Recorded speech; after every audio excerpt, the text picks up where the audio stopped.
Nick Faldo. Oh, yeah, that's my secret. Pretend it's live. I'm Emily. Okay, Emily. How are you doing, Emily? Good, thank you. How are you? I'm great. That's good. Great. As a representative for Australia, I'd like to say thank you so much for giving us the opportunity to play in the Nick Faldo series. It has been such an awesome week so far, and I've had so much fun. And I'm so lucky to be able to play the course that you designed here at Laguna Leong, Vietnam. Yeah. I'm so honoured to meet a golf superstar and a legend in person. Can I please shake your hand again, please? Thank Sure, you. thank you. Thank you very much. Good start. So the first question is, what is the key thing to elevate your game over your competitors? Over your competitors? Oh, wow. So, there's three main things in golf. To keep it simple, obviously you've got to have a good technique. Yeah, you've got to be physically strong. And you've got to be mentally strong as well. So you need to keep working on all those. And if you look at the best players in the world, they're doing all three of those things. Let's say 8.5 to 9 out of 10. Get me? Everything's good. And then if you look at players who are not playing well, something's wrong technically, or something is a little off physically, or something is a little off mentally as well. And and that's what so you've got to get a really good balance between those three, I think. So so you know what that takes. The technical side, you've got to understand your golf swing, and really work, practice hard, and the most important thing is understand what you need and how to play certain shots and that sort of thing. I'm a big fan of learning to draw it and fade it, so you're maybe a little better than everybody else. Physically, there's so much knowledge now in the physical world, how to get strong for golf and injury prevention, but moving the body very differently from my era. My era was all about swing slow and tempo, and now you learn to explode, make your body move as fast as possible. And then mental strength is very important. Life on the road is tough, but on the golf course you've got to be a great thinker. You've got to have clear thoughts, good intentions, positive, self-belief, all those sort of things. You put all of that together, and you see so it's not just one little thing to be a good, not just talent. I think you've got to be strong in all those, and then you look at the best players over time, you can see that they were, you go way back, Ben Hogan was physically, technically and mentally very strong. Jan Nicklaus was Tom Watson, Seve, obviously then Tiger, my era, Tiger, and you look at Scotty Scheffler right now, we all talk about him, how mentally strong he is. He's got, so you put all those things together, and that's how you make a golfer. Thank you so much for your advice. What did it take you to win a major championship? What does it take? Well, I can promise you, I call it climbing the ladder of confidence. People think just because you're young, you should go, I want to win lots of majors and be the best player in the world. But then I stopped and thought, when I was doing TV, I thought, that wasn't me. Honestly, my first goal was, I want to be a pro golfer when I was 15. And then you go through the process, and then you think, well, I'm not good enough to win. Can I win this? Then can I be a multiple winner? And then we had a thing, fast tracking going through time, and then we had the world rankings was then developed, and you suddenly think, I'm comfortable because I started winning majors and that sort of thing. I'm comfortable to become world number one. Yeah, I can handle it. So it's like comfort zones. I think that's really important, because a lot of people just do not or cannot get comfortable thinking. Some players just cannot handle the attention or the pressures or all that goes with it. So it's finding your own comfort zone. So obviously there's only few that can really climb to the top in that, tick all those boxes. Some guys just there's something that stops them, and they're like, I just not comfortable. I don't want to be a world number. I don't want all the attention. I just want to cruise along under the radar. So it's finding your own comfort zones, and then I think that's important. And obviously, and then desire, and and I was like any kid. I honestly hit putts on the putting green, thinking, one day this might be for the Open. And then, wow, I faced it. I had a 5-footer to win the Open in 1987, and it's amazing. So if you you believe in things and you work really hard, and you're really committed and dedicated, all those things, you got to put a lot of work in. You got to be really committed, but you got to enjoy it. I mean, I loved it. So it's not work. You know, I practiced all day, but who cares? I loved it. So it wasn't like I had to count it. You know, whenever a parent asks me, obviously if I'm serious, you know, how many hours has my son or daughter got to do to be really? I mean, I don't think you. I'm old school. You know, I'm old school. That you have to put the work in. You have to, and love it, absolutely love it. And I think love it, enjoy it. That's another very important word. You got to enjoy what you're doing, and because it's a hard grind at times, and it's not all this. There's plenty of down, things don't go right, and you get well and truly fed up and despondent. But you have to. It's what's inside you and how determined you are to get there. You know, keep grinding them, because it's kind of worth it in the end. Yeah. I can see your passion for the game. Yeah, well, I'm very lucky. I'm a only lad, only child. You know, I found golf when I was just before 14. Played my first round of golf on my 14th birthday. You know, and I fell in love with it. And I've been obviously so fortunate because what I love about golf is you can practice all day, every day, and as you know, every shot's different, isn't it? So that means every hole's different, that means every round's different, that means every week's different. So other sports is, it can be training or practice, whatever, it can be hard work, it can be boring. But golf, I've never ever been bored at golf. Never ever. It's amazing. Even now, I might go, I wouldn't mind hitting some balls. I'd love to hit golf balls now. But back in my day, I never said, I've got to go practice tomorrow or now. I thought, okay, what's going? What's up? What's next? And the other great thing is you learn something. You'll learn something new every day. I mean, how cool is that? So it keeps your attention going all the time. So if you want to be a good player, blood, sweat, tears, blisters and calluses. Yeah, I worked my fingers to the bone, and and all I had to show for it was bony fingers. Yeah, I'm starting to put some band-aids on. Yeah, they used to bleed. I used to practice so hard I couldn't close my hands. I'd be like, Anyway.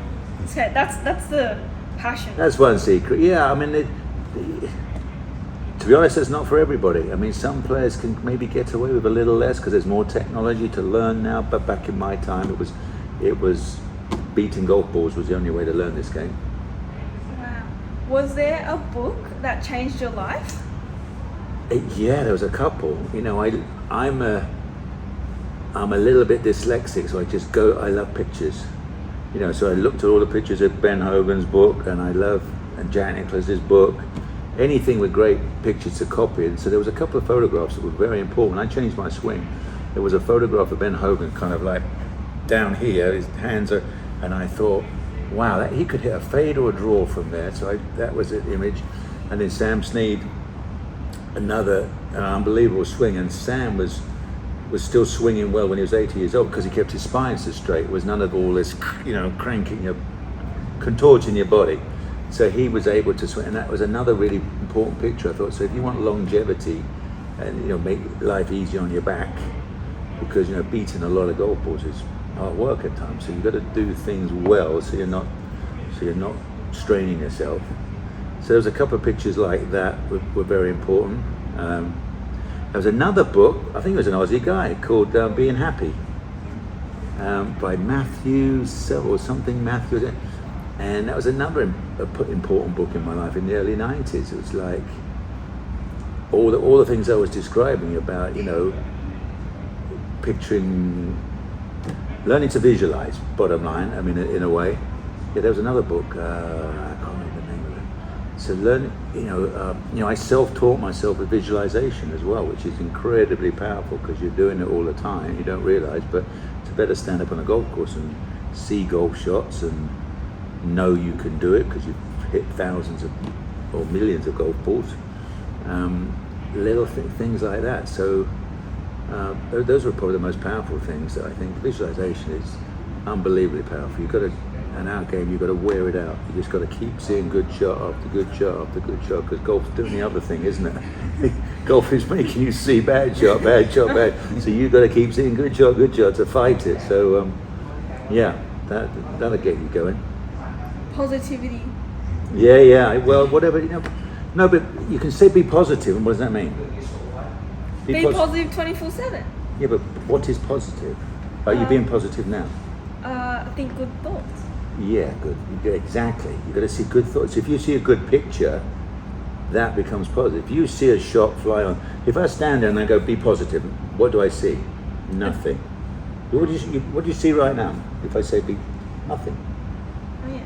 Stops, doesn't it? Yeah. What does it mean? If I say, see a golf ball fly on the green 2 foot from the flag, there's your positive.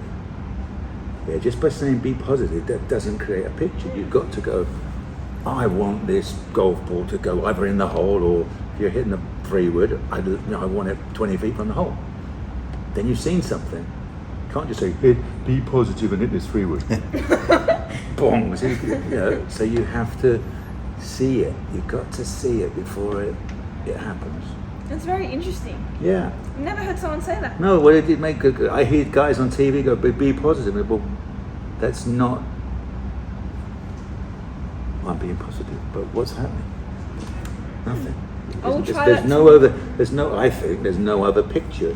There's nothing. It's just you sitting here, be positive. If I go, right, whatever. How can I describe it? Knock the ball in the hole on that green from here. Well, then I've got to see it. Now it's a bit more, and I'm not going to say, oh, don't hit the clubhouse. Get me? Right? Yeah. So you go, well, because I'm looking at the flag and there's my positive picture, not go, don't hit the clubhouse. So that's my way. I mean, whether I'm right or wrong, I don't know, but it kind of worked for me. I'll try that tomorrow. Yeah. For round 2 of the See it go. You've got to wear it out. See it, keep saying, I seriously, I used to just say, what do I want? What is a really big word. What do I want? Because then you're now in present time, aren't you? I want to fly the ball down, hit the green, hit the pin and go in. Why not? Okay, that's what I want. So then I practiced it enough, so that's then my trust to go, yeah, I can do that. I know I can go bonk and send it there. And then what else do you then need? And then you have to stand up and commit to it. Then there's your trust. So put those 3 together. I think that's a really simple way of being positive to hit a golf shot. You know, keep churning out good golf shots. And the final question, what motto do you live by? What motto? It's silly, simple ones like if you can fix something, go and fix it. If you can't fix it, you have to forget it.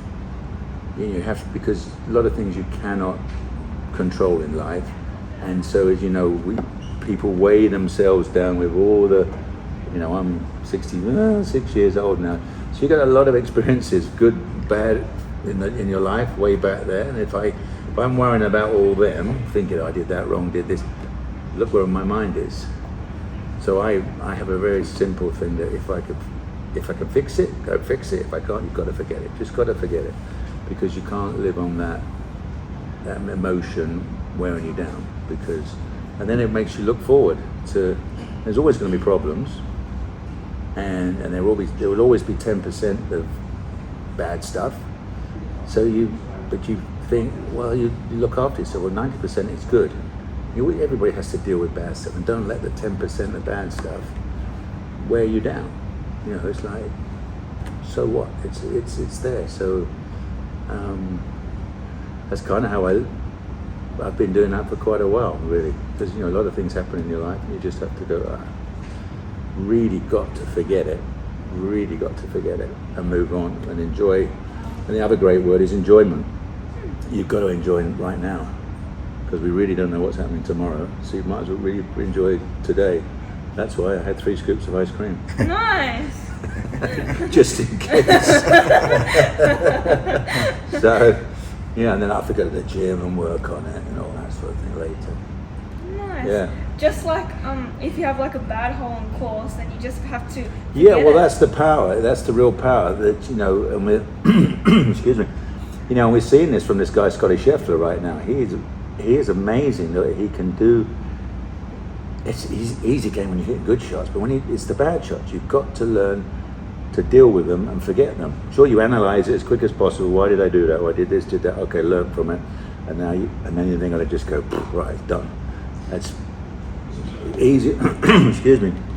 A lot easier than said than done, but that is really powerful. You can just go, okay, I learned from that, but I'm here now, not back there, and I've got to think of this next shot coming up.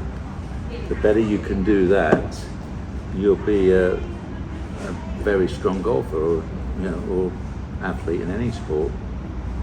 Well, thank you so much for spending your time here with me. And I've got you a little present. It's from Australia. Oh, it's sweet. a little koala. Oh, sweet. Does he pin on? Yeah. He squeezes on. It's like a little paper. Okay. Like you can hang on to like paper or your finger.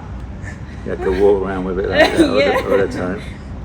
All right, that's very kind of you. You're welcome. I thought you could have sent me a real one. That'd be really sweet. I wish. You could come to Montana and set up a tree. You'd like it. It's a bit chilly for it. He's lost a finger already. What are they called? All right, that's very sweet of you. Thank you very much. Thank you so much. All right. And have a great day. And you, there you go. Thank you. All right, cheers.